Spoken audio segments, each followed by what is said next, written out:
Evening സ്നാക്കായിട്ട് കഴിക്കാനായാലും ചോറിൻ്റെയും ചപ്പാത്തിയുടെയും കൂടെ കഴിക്കാനായാലും എല്ലാവർക്കും ഒരേപോലെ ഇഷ്ടാവുന്ന നല്ല ക്രിസ്പി ആയിട്ടുള്ള ഒരു പലഹാരത്തിൻ്റെ റെസിപ്പിയുമായിട്ടാണ് ഇന്ന് ഞാൻ വന്നിരിക്കുന്നത്. വളരെ ഈസി ആയിട്ട് തയ്യാറാക്കിയെടുക്കാൻ വേണ്ടി പറ്റുന്ന ഈ ഒരു പലഹാരം എങ്ങനെയാണ് ഉണ്ടാക്കുന്നത് നമുക്ക് നോക്കാം. അതിനായിട്ട് ആദ്യം തന്നെ ഞാനിവിടെ ഉരുളക്കിഴങ്ങാണ് എടുത്തിരിക്കുന്നത്. പച്ചയായിട്ടുള്ള 5 മീഡിയം സൈസിലുള്ള ഉരുളക്കിഴങ്ങാണ് ഞാനിവിടെ എടുത്തിരിക്കുന്നത്. ഇതൊരല്പം ചെറിയ ഉരുളക്കിഴങ്ങാണ്. നിങ്ങളുടെ കയ്യിൽ വലിയ ഉരുളക്കിഴങ്ങ് ഉണ്ടെങ്കിൽ 3 വലിയ ഉരുളക്കിഴങ്ങ് എടുത്താൽ മതിയാകും. ഇതുപോലെ തൊലിയൊക്കെ കളഞ്ഞ് ഒന്ന് വെള്ളത്തിലേക്ക് ഇട്ട് കൊടുത്തിട്ടുണ്ട്. വെള്ളത്തിലിട്ട് കൊടുക്കുന്നതിൻ്റെ കളർ മാറാതിരിക്കാൻ വേണ്ടിയിട്ടാണ്. അതിനുശേഷം നമുക്കത് ഇതുപോലെ ഒന്ന് കട്ട് ചെയ്തെടുക്കാം. ഒരുപാട് കനം കുറച്ചുമല്ല എന്നാൽ ഒരുപാട് കനം കൂട്ടിയല്ല, ആ ഒരു രീതിക്ക് വേണം കട്ട് ചെയ്തെടുക്കാൻ വേണ്ടിയിട്ട്. സാധാരണ ഫ്രഞ്ച് ഫ്രൈസ് ഒക്കെ ഉണ്ടാക്കുമ്പോൾ ഏത് രീതിക്കാണോ കട്ട് ചെയ്തെടുക്കാറ് അതുപോലെ നല്ല നീളത്തിലാണ് കട്ട് ചെയ്തെടുത്തിരിക്കുന്നത്. ഈ ഒരു കനത്തിൽ വേണം കട്ട് ചെയ്തെടുക്കാൻ വേണ്ടിയിട്ട്. എന്നിട്ട് ഞാൻ വീണ്ടും അത് വെള്ളത്തിലേക്ക് തന്നെ ഇട്ട് കൊടുത്തിട്ടുണ്ട്. ഇവിടെ ഞാൻ കുറച്ച് വെള്ളം ചൂടാക്കാൻ വേണ്ടി വെച്ചിരുന്നു. ഏകദേശം 3 കപ്പ് വെള്ളം ഒഴിച്ചിരുന്നു. അതിലേക്ക് 1 ടീസ്പൂൺ ഉപ്പും കൂടി ഇട്ടിട്ട് വെള്ളം ഇതുപോലെ നന്നായിട്ട് വെട്ടിത്തിളച്ച് വരുമ്പോൾ ഇതിലേക്ക് നമ്മൾ കഴുകി മാറ്റി വെച്ചിരിക്കുന്ന ഉരുളക്കിഴങ്ങ് ഇട്ട് കൊടുക്കാം.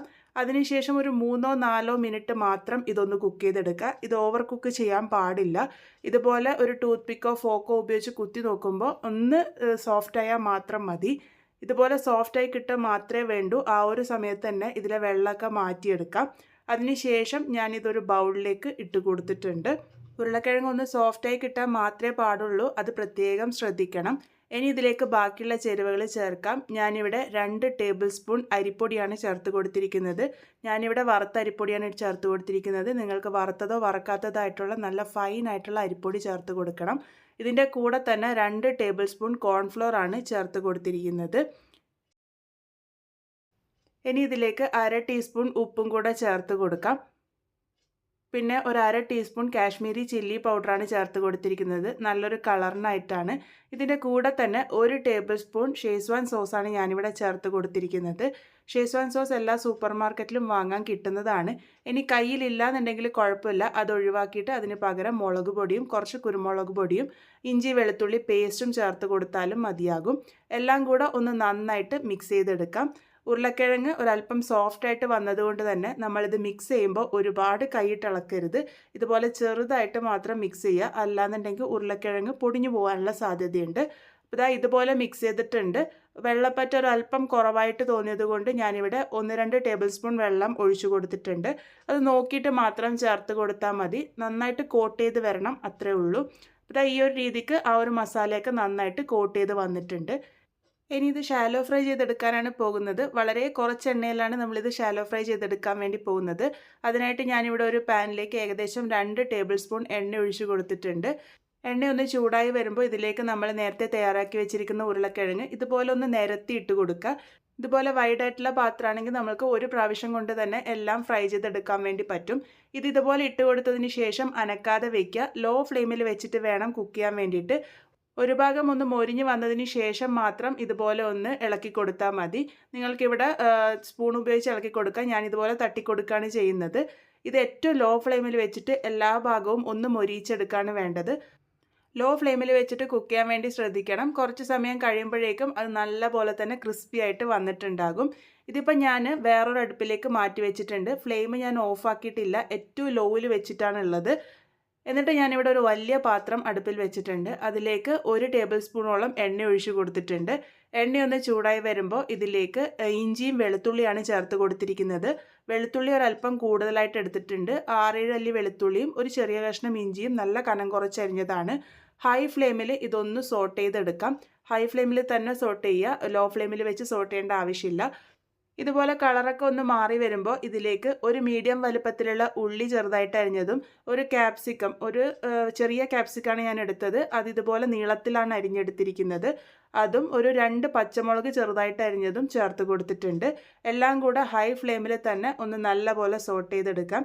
നമ്മൾ സാധാരണ ചൈനീസ് ഡിഷൊക്കെ ഉണ്ടാക്കുമ്പോൾ ഈ ഒരു സോട്ടിംഗ് ഒക്കെ ചെയ്യേണ്ടത് ഹൈ ഫ്ലെയിമിലാണ്.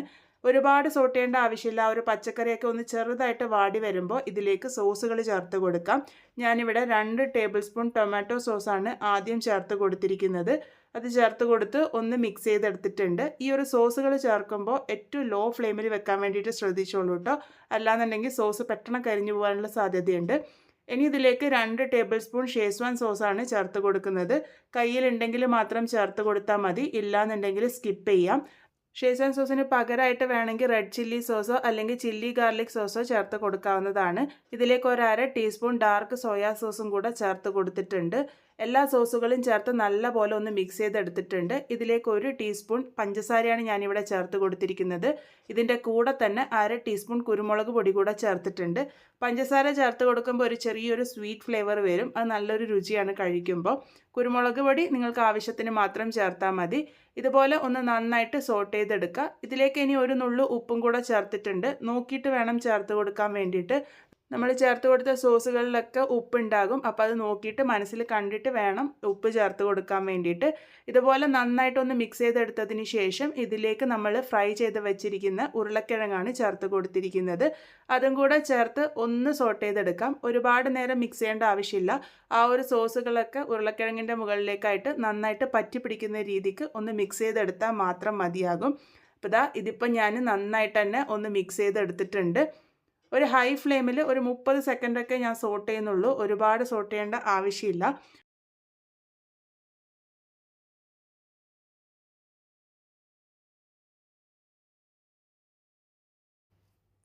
ഇതുപോലെ ഒന്ന് സോട്ട് ചെയ്തെടുത്തതിന് ശേഷം ഇതിൻ്റെ മുകളിലേക്ക് ഞാനിപ്പോൾ ഇവിടെ കുറച്ച് വെളുത്ത എള്ളാണ് ഇട്ട് കൊടുക്കുന്നത്. കയ്യിലുണ്ടെങ്കിൽ എന്തായാലും ഇട്ട് കൊടുത്തോളൂ, നല്ല രുചിയാണ്. അപ്പോൾ ആ എള്ളും കൂടെ ചേർത്ത് ഒന്ന് മിക്സ് ചെയ്തെടുക്കാം. അതുപോലെ തന്നെ നിങ്ങളുടെ കയ്യിൽ സ്പ്രിംഗ് ഓനിയൻ ഉണ്ടെങ്കിൽ അതും ചേർത്ത് കൊടുക്കാവുന്നതാണ് ഈ ഒരു സമയത്ത്. മല്ലിയില ചെറുതായിട്ട് അരിഞ്ഞത് വേണമെങ്കിലും ചേർത്ത് കൊടുക്കാവുന്നതാണ്. അപ്പോൾ നമ്മളുടെ പലഹാരം ഇവിടെ റെഡി ആയിട്ടുണ്ട്. ഇത് ചൂടോട് കൂടിയിട്ട് തന്നെ സെർവ് ചെയ്യുക. ചൂടാറുമ്പോൾ ഇതിൻ്റെ ആ ഒരു ക്രിസ്പിനെസ് ഒക്കെ പോകും. ഇപ്പോൾ നല്ല ക്രിസ്പി ആയിട്ടാണ് ഇരിക്കുക. ഇതിൻ്റെ മുകളിലേക്കായിട്ട് ഞാനിപ്പോൾ ഇവിടെ കുറച്ച് വെളുത്ത എള്ളും കൂടി ഇട്ടിട്ട് ഒന്ന് ഗാർണിഷ് ചെയ്യുന്നുണ്ട്. നമ്മളിന്ന് തയ്യാറാക്കിയിരിക്കുന്നത് വളരെ ടേസ്റ്റി ആയിട്ടുള്ള നല്ല ക്രിസ്പി ആയിട്ടുള്ള ചില്ലി പൊട്ടറ്റോ ആണ്. ഇത് ഈവനിങ് സ്നാക്കായിട്ട് കഴിക്കാം, അല്ലാന്നുണ്ടെങ്കിൽ ചോറിൻ്റെ കൂടെയോ ചപ്പാത്തിയുടെ കൂടെയോ ഒക്കെ കഴിക്കാൻ നല്ല പെർഫെക്റ്റ് ആയിട്ടുള്ളതാണ്. എല്ലാവരും എന്തായാലും ട്രൈ ചെയ്ത് നോക്കൂ. ട്രൈ ചെയ്തതിന് ശേഷം ഫീഡ്ബാക്ക്സ് പറയാൻ മറക്കരുത്. വീണ്ടും ഒരു നല്ല റെസിപ്പിയുമായി കാണാം.